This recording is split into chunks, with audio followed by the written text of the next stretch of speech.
Good morning everyone. तुम्हारा सबाई बार बार एकटाई प्रश्न करछो आरआरबी ग्रुप डी एग्जामेर जोन्नो आमी साइंसेर कोन बुक पढ़ছি, कोथा थेके पढ़ছি, कोन लैंगुएजे पढ़ছি, सिलेबास बोलले सुविधा हय। देखो आरआरबी ग्रुप डी एग्जामे साइंसेर सिलेबास होच्छे एनसीईआरटी बोइयेर 9 और 10 एर सिलेबास।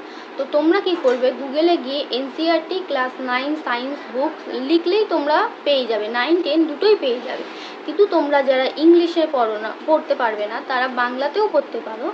তো তোমরা বাংলায় লিখলে বেঙ্গলি ভার্সন লিখলে বেঙ্গলি ভার্সনও পেয়ে যাবে।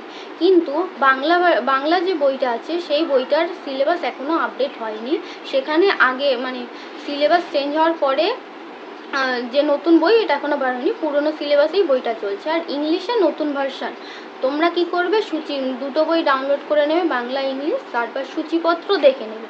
যেই ইংলিশের সূচিপত্রে যেগুলো নেই সেগুলো বাংলা থেকে কেটে দিলেই হয়ে যাবে। আর আলাদা করে সিলেবাস এখানে জানার দরকার নেই, আমি তো বলেই দিয়েছি, তোমরা অন্য চ্যানেল থেকে দেখে নিতে পারো।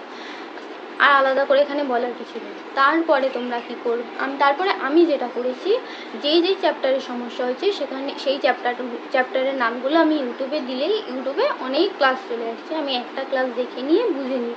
তারপরে এই যে খাতায় সব আমি নোট করে নিই, যেই চ্যাপ্টারগুলো সমস্যা হয় ফর্মুলাগুলো লিখে রাখা হয়।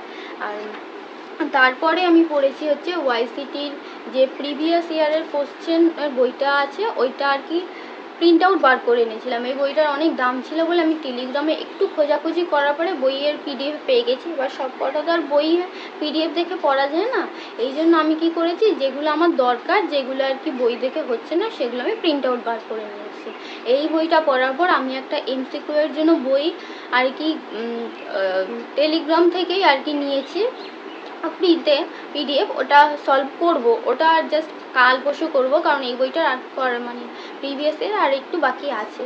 আশা করি আমার 20 তারিখের মধ্যে শেষ হয়ে যাবে, তারপর আমি ফুল মক দেওয়া শুরু করব। এবার তোমরা আমাকে জিজ্ঞাসা করছো আমি টেক্সট বুকে মক নিয়েছি নাকি অন্য জায়গায়। দেখো আমি অন্য জায়গা থেকেই নিয়েছি, তখন আমি একদম নতুন ছিলাম, যে আমি কোথা থেকে নেব কী করবো কিছু বুঝতে পারিনি। যে মানে আড্ডা 247 বেঙ্গলি অ্যাপটা আমি আর কি দেখতাম একটু ও ভিডিওটা, তো ওইখানেই দিয়েছিলাম, নিয়েছি, কারণ ওই চ্যানেলটা আমি বেশি ফলো করি ইনফরমেশনের জন্য।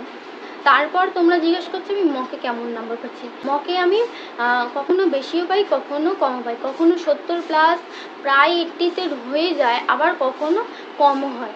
তো সেক্ষেত্রে আমি যেটা বুঝলাম যে আমার স্পিড বাড়ানো দরকার, তাই জন্য আমি ইউটিউব থেকে ছোট ছোট শর্ট ট্রিকগুলো শিখে নিচ্ছি যাতে আমার আরও সুবিধা হয়, মানে ম্যাথের ক্ষেত্রে যাতে আমি টাইমটা বাঁচাতে পারি।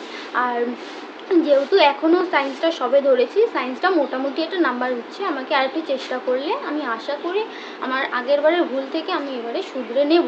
আর তোমরা যারা বলেছিলে যে এক্সাম হচ্ছে না, বারবার চেঞ্জ হচ্ছে, কি করব, দেখো এক্সাম তো লাস্ট অবধি এখন বলছে, শোনা যাচ্ছে যে 17ই নভেম্বর থেকে হবে। তো তোমরা ডেট চেঞ্জ হওয়ার আশায় থেকো না, বা দেরি হতে পারে এই আশায় থেকো না, তোমরা পড়লে কিছু নিশ্চয়ই ভালো হবে। তো আজকের ভিডিওটা এতটাই, পরের দিন অন্য কোনো ভিডিও দেখা হবে। তোমরা যদি জিজ্ঞাসা করো কিছু আমি যথাসাধ্য চেষ্টা করব।